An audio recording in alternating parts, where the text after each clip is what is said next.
Honorable Chairperson, I rise to apprise this august House of the foreign policy dimension of our response to the Pahalgam terrorist attack, going into the preparations for Operation Synindhur and how foreign policy was handled during Operation Synindhur. As all the honorable members would appreciate, it was important to send a clear, strong, and resolute message after the Pahalgam attack. Our red lines had been crossed, and we had to make it very apparent that there would be serious consequences.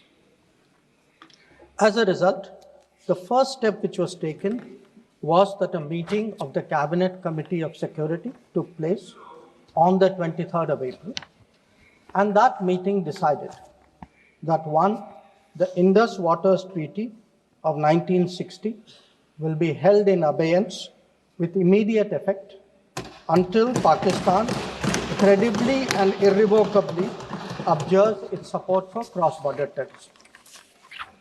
Two, the integrated checkpost Atari would be closed with immediate effect. Three, Pakistani nationals who are traveling under SAARC visa exemption scheme will no longer be allowed to do that. Four, the defense, naval, and air advisors of the Pakistani High Commission would be declared persona non grata. And five, the overall strength of the High Commission would be brought down to 30 from the number of 55. It was very clear, Honorable Speaker, sir, that after this first set of steps approved by the Cabinet Committee on Security, that India's response to the Pahalgam attack will not stop there. Our task, from a diplomatic perspective, from a foreign policy approach, was to shape the global understanding of the Pahalgam attack. What we tried to do was to bring out to the international community Pakistan's long-standing use of cross-border terrorism. We highlighted the history of terrorism in Pakistan and how this particular attack was meant to target the economy of Jammu and Kashmir and to sow communal discord among the people of India. Our messages were two. One, zero tolerance of terrorism, and two, the right to defend our people against terrorism. So all the interactions we did, the diplomatic briefings, we called all the embassies for briefings. We interacted with the media. All of this was aimed at these two objectives: zero tolerance of terrorism and the right to defend ourselves, right to defend the people of India against cross-border terrorism. Now, the focus for our diplomacy was understandably the UN Security Council.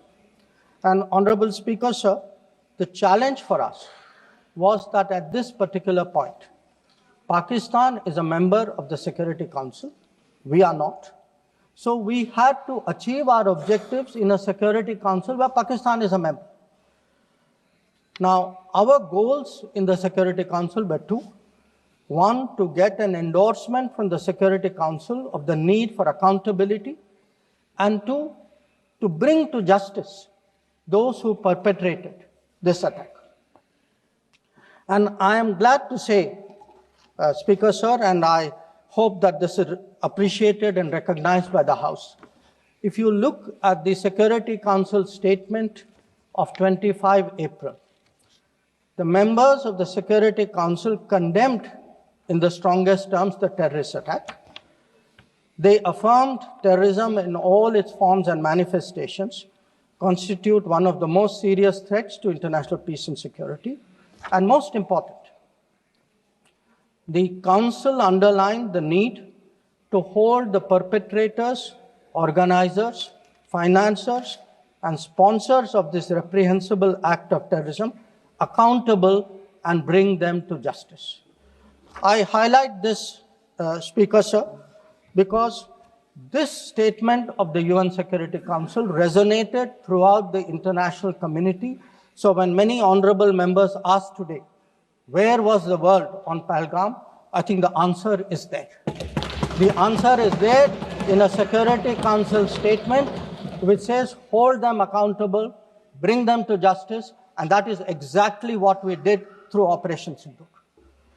Now, I also want, Honorable Speaker, sir, through you, to bring to the attention of the House a very interesting development pertaining to the TRF, the Resistance Front. When the Security Council was debating this on the 25th of April, and TRF had twice claimed responsibility for the Pahalgam attack, Pakistan defended the TRF. Pakistan tried to get any mention of TRF excluded, and in fact, the Pakistani foreign minister told his parliament that this is a great diplomatic achievement. Now, I mention it because today, again, thanks to our diplomacy, the TRF has been designated as a global terrorist organization by the US government, and the same Pakistani foreign minister who took so much pride saying, I defended the TRF, says, well, now if the US has done this, we accept it. So that is where the Security Council issue stood. If I could then, sir, move on to the diplomacy from 25th of April till the commencement of Operation Synindhur. During this period, there were obviously a number of phone calls, a number of conversations. At my level, there were 27 calls. At Prime Minister, I think almost 20 calls.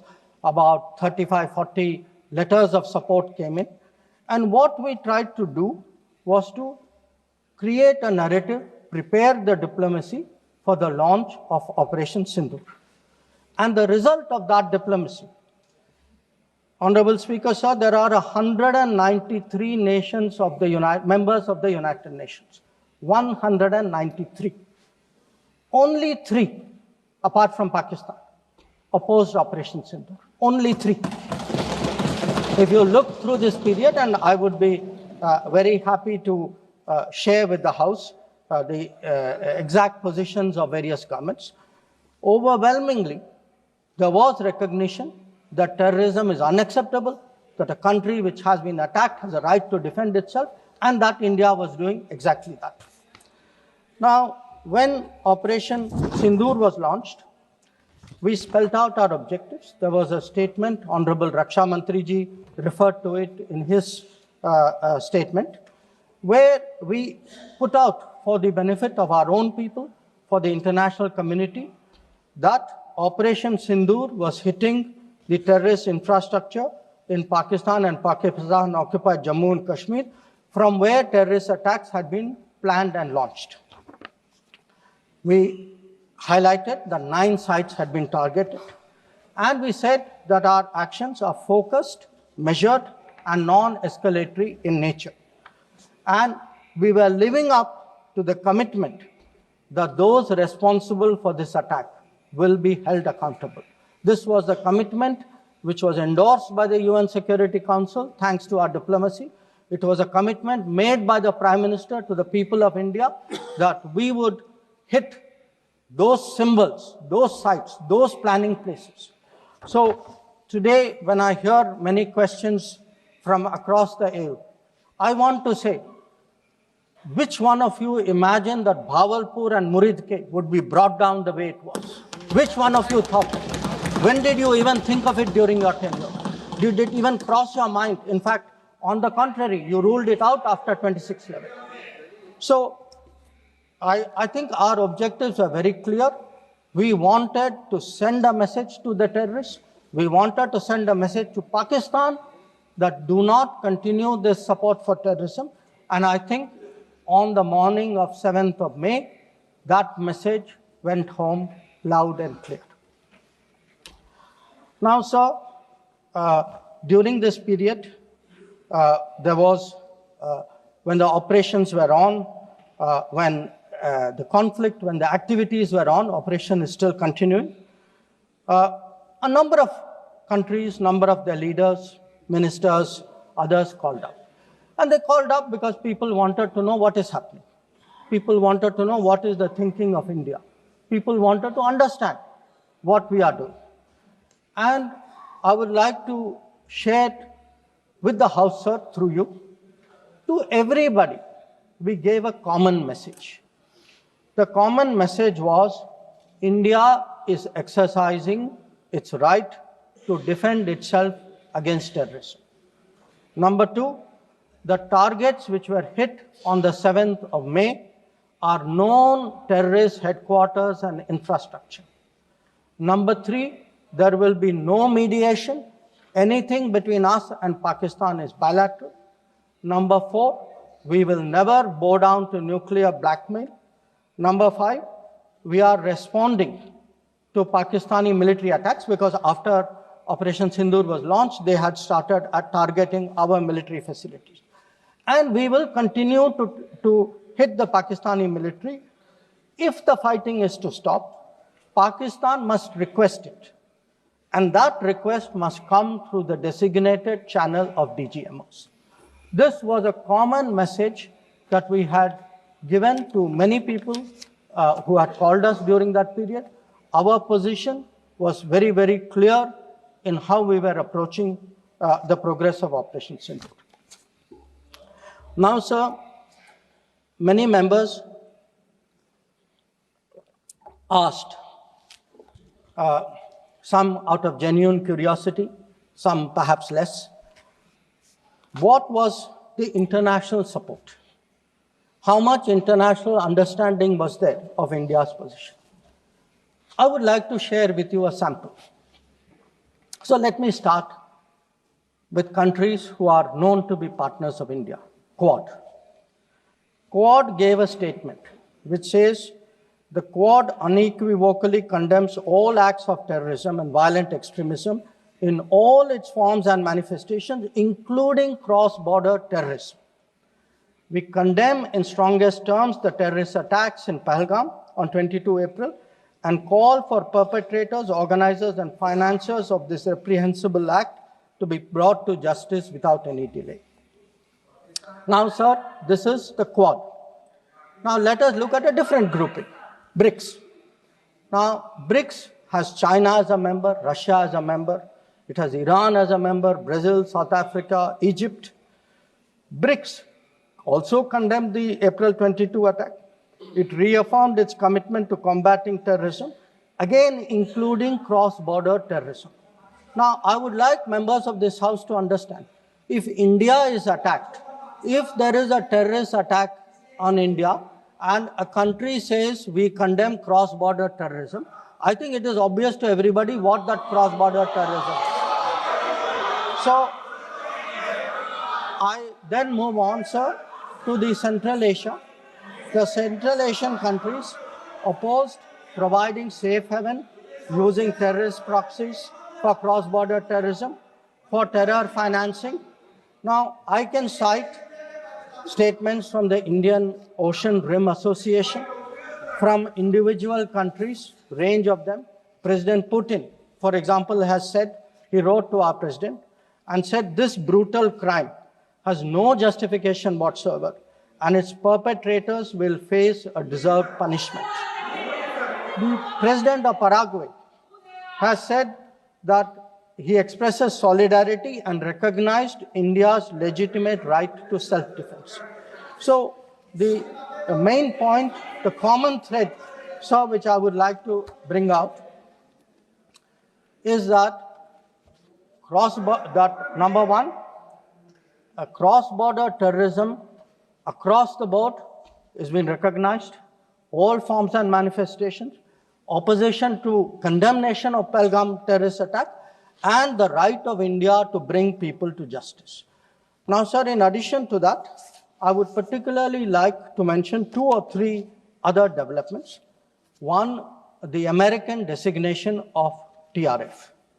On the 17th of July, the Department of State designated TRF as a foreign terrorist organization and a specially designated global terrorist. Now, this comes in the wake of the extradition of Tahavur Rana, who was involved in the 26/11 attack. And when people ask today, how successful is your foreign policy? Where is your diplomacy? I want to say that Tahawur Rana, which many of you tried for so long to get, is finally here because of us. I want to say TRF was designated not because somebody out there made a remark. TRF was designated as a global terrorist organization because our diplomacy persuaded another country to do that. Now, our strong stance has resonated across the world. I was some time ago in Germany, and standing next to me, the German foreign minister said, India has every right to defend itself against terrorism, and Germany will support this fight against terrorism. Similar position has been taken by France. Similar position has been taken by the European Union. So, what I would like to highlight, sir, is that today, where Operation Synindhur is concerned, there has been, the world sees what it is about. The world realizes this is a fight against terrorism. It is felt that India has acted responsibly but firmly. Now, I would like, sir, to address one particular aspect because some members have brought it up. And this is regarding the US activity during this period. Sir, I'd like to inform the House that on the 9th of May, Vice President J.D. Vance called the Prime Minister, warning of a massive Pakistani attack in the next few hours. Prime Minister, in his response, made it very clear that if such an attack happens, it would meet with an appropriate response from our side. Now, sir, that attack took place and was foiled by our armed forces, and I think the House should collectively appreciate the performance of the armed forces in foiling what was a massive attack on the 9th and 10th of May. Now, our response, which the Prime Minister promised, was delivered, and it was delivered with devastating effect.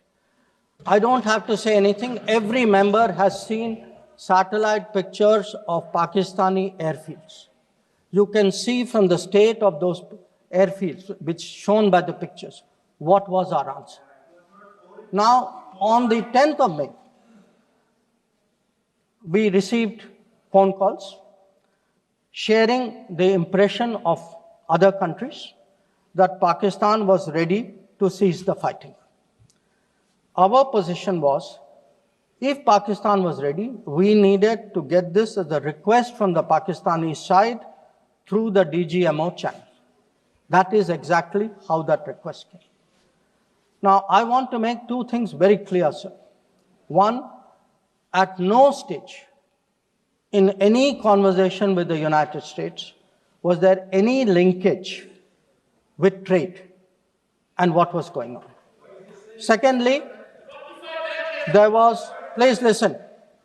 Secondly, there was no call between the Prime Minister and President Trump from the 22nd of April, when President Trump called up to convey his sympathy, and the 17th of June, when he called up Prime Minister in Canada to explain why he could not meet.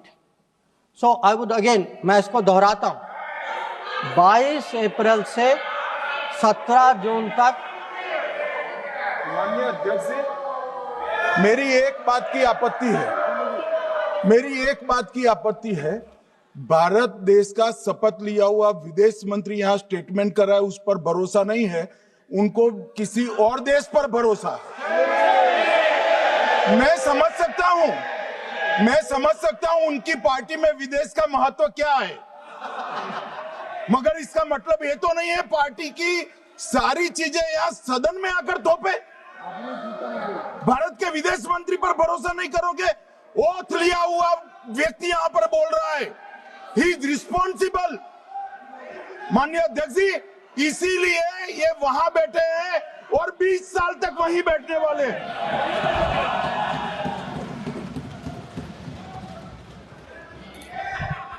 Honorable Speaker, sir, in the course of the debate today, some points were made by members of the opposition.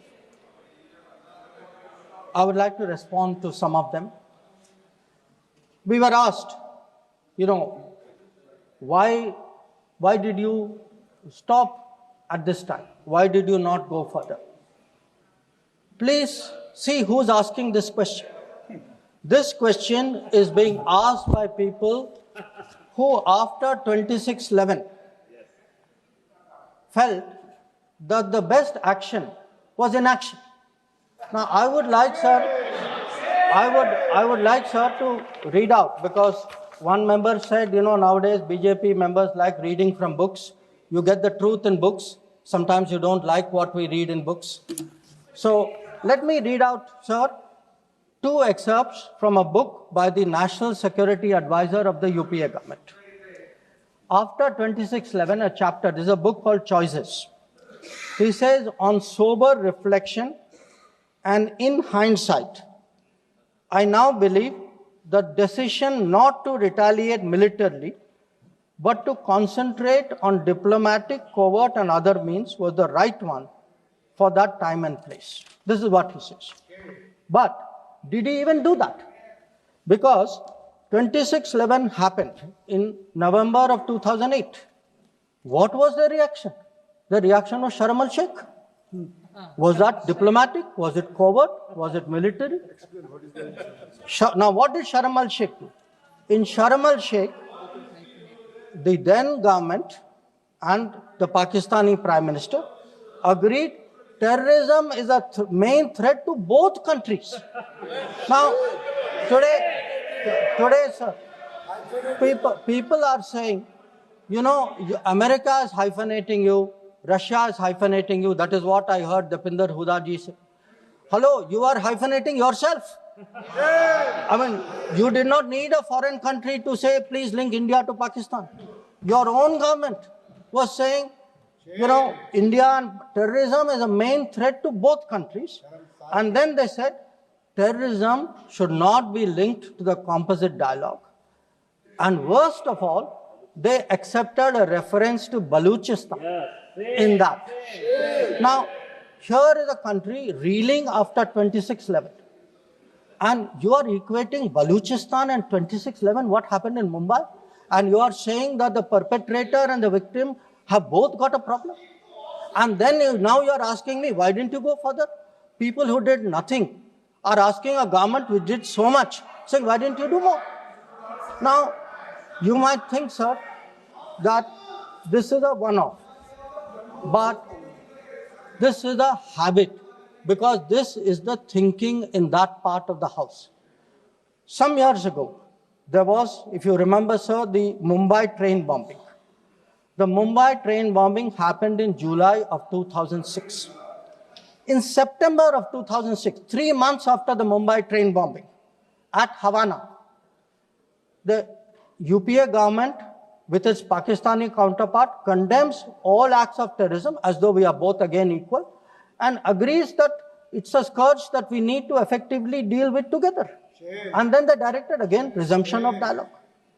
So what I want to highlight is, for people who did nothing to have the temerity, the gumption today to ask a government which did so much, which brought down Bhavalpur and Muridke, to say, why didn't you do more?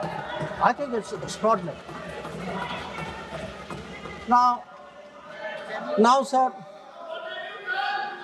we also heard from one of the early speakers saying we are now facing a two-front, and that the leader of opposition has been warning us about two-front.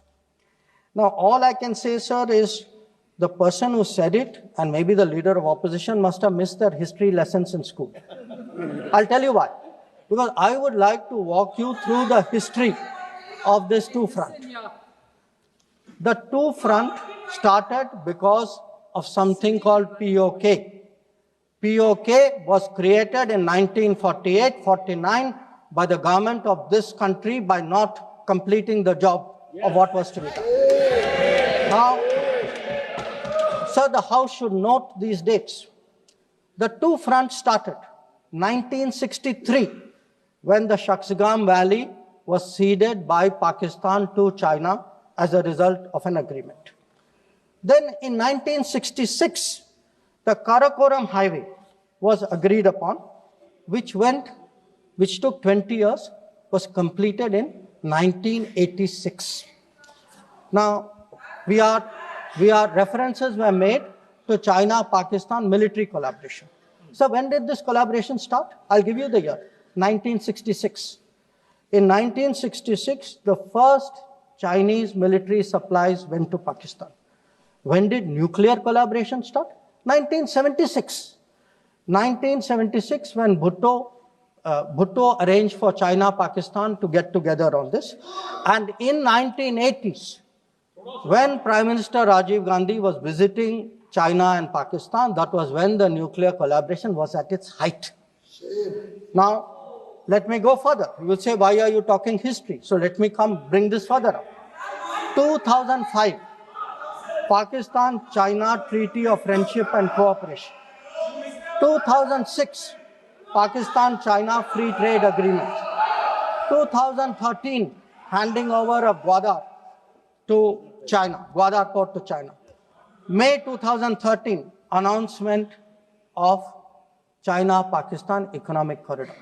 So, sir, we are getting warnings about a US-China, Pakistan-China collaboration, when this collaboration has been going on for 60 years. Now, let me also address two other points. There was a reference made to IMF that, why did you not stop? Why did you not stop? आपने सवाल उठाया तो जवाब भी सुनना पड़ेगा. आपने उठाया ना, आपके उपनेता ने उठाया, आपने सुनो जवाब. अब जैसे सवाल करोगे वैसे जवाब सुनने पड़ेंगे. Sir, the IMF loan which was given was approved in September 2024. It was an extended fund facility of $7 billion. Now, sir, the House should know, Pakistan is a serial borrower from the IMF. I think 16 or 17 times they have taken IMF package. Now, very interesting comparison, sir. In 2008, Pakistan got a standby arrangement of $9.70 billion. In 2013, it got another one of $5.9 billion. So the very people who are concerned today at a $7 billion package should remember a $15 billion package went through for Pakistan during that tenure. Now, reference was made, sir, to FATF. I want to say the longest period that Pakistan has been under FATF grey list has been under the tenure of the Modi government. During the Modi government, from 2018 to 2022, 1,576 days, Pakistan was in the grey list. Yes, they were in the grey list earlier also. I am not denying that. It was for a shorter period. But I again want the House to appreciate that the FATF meeting in May 2025 has kept Pakistan in the enhanced follow-up category, recognizing that the compliance of Pakistan is only partial. Now, sir, so much for Pakistan. Some members also raised issues pertaining to China. So I would like to spend a few minutes on that. So I would first like the House to appreciate, because today we are getting these lectures saying China is a great danger, China, Pakistan are together, we are warning you. So what does the Congress party really think about China? Don't go by what they say. Let us see what they did. In 2005, China was designated as a strategic partner during Prime Minister Wen Jiabao's visit to India. Strategic partner. And there is a concept, very famous concept called Chindia, sir, a belief that China and India have common interest. And the main proponent of Chindia is the party spokesman of the people opposite. Now, some mention was made about visits, including my visit. Yes, I went to China. I went to China to make our position very clear about de-escalation, about trade restrictions, and about terrorism. I did not go to China for the Olympics. I did not go to China for secret agreements. I did not go.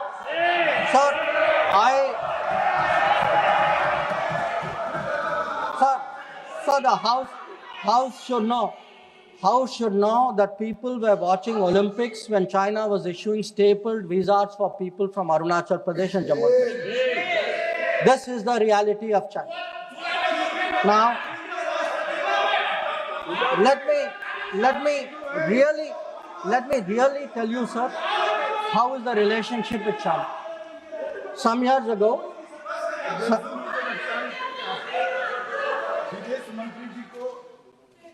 संरक्षण देना चाहिए।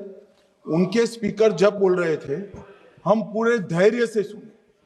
मैं बताऊंगा कितनी असत्य बातें बोली गई कल, परंतु फिर भी असत्य को भी हम हलाहल समझकर पी गए। अब ये सत्य भी नहीं सुन पाते हैं। माननीय अध्यक्ष जी, मुझे लगता है आपको प्रोटेक्शन देना चाहिए। बैठे बैठे टोका टोकी करना सबको आता है, ऐसा नहीं हमें नहीं आता, मगर इतने गंभीर विषय पर चर्चा जब हो रही है तो सरकार के प्रमुख विभाग के मंत्री को बोलते हुए बैठे बैठे टोकना ये विपक्ष को शोभा देता है क्या? मान्यवर, आपने बिल्कुल उनको आग्रह से कहना चाहिए, वरना हम भी हमारे मेंबर को बाद में समझा नहीं पाएंगे।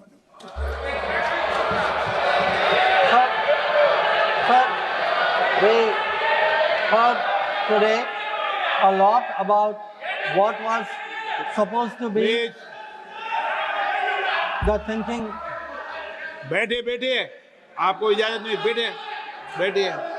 Sir, we heard about warnings about China, cautions about China. China is planning this, China is planning that. But sir, I want to remind this House, Doklam crisis was on. The leader of opposition decided to get a briefing from whom? Not from the government, not from the emir, from the Chinese ambassador. He took his briefing from the Chinese ambassador when our military was confronting the Chinese military in Doklam. So I want to say that I want to say, and this is the political thing. Let me, sir, give you the economic thing.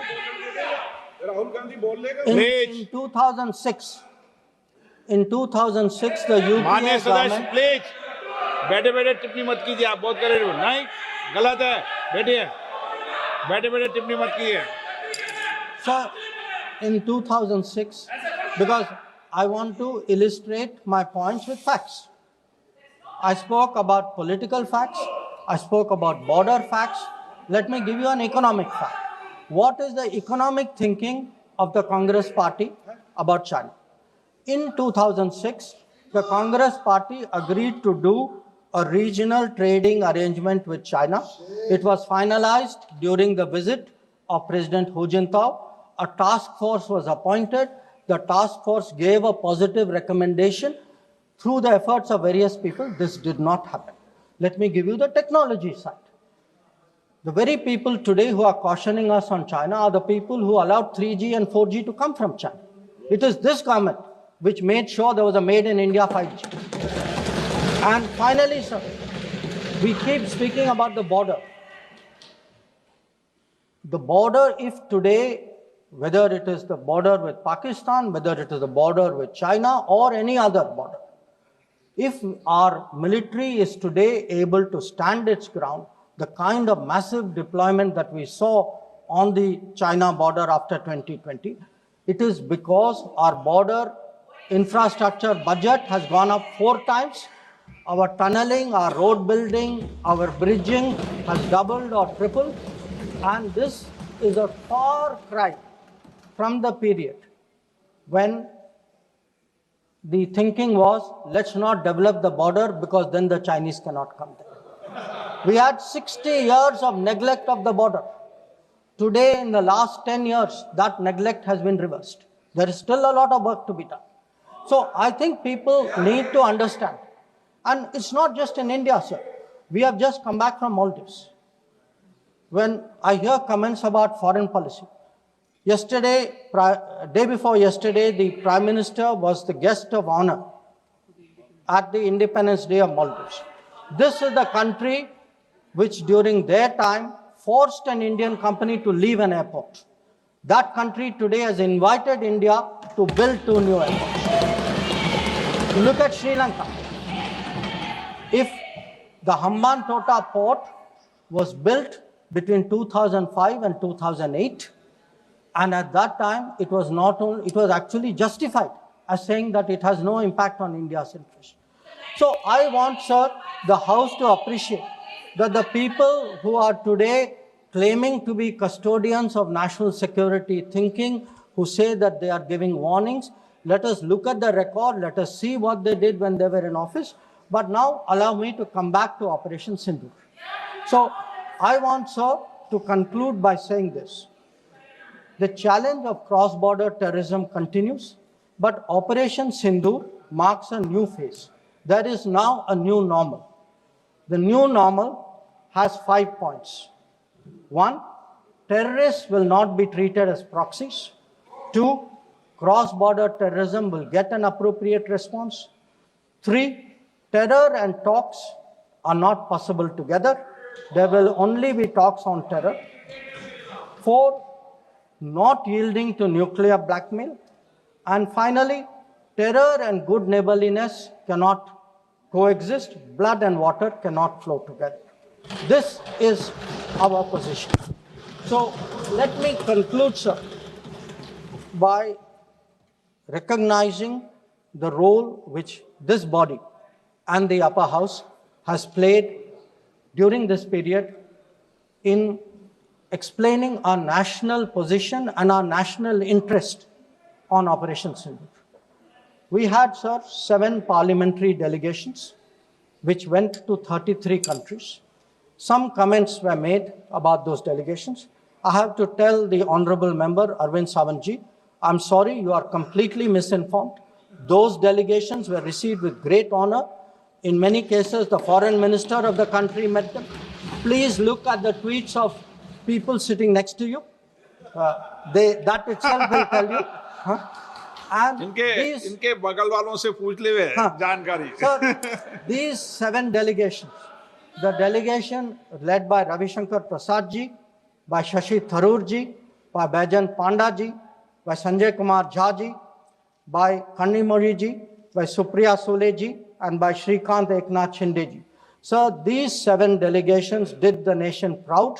They across the board, and every member, members of opposition, members of the government, public-spirited citizens, retired diplomats, they were able to explain to the whole world our posture of zero tolerance against terrorism.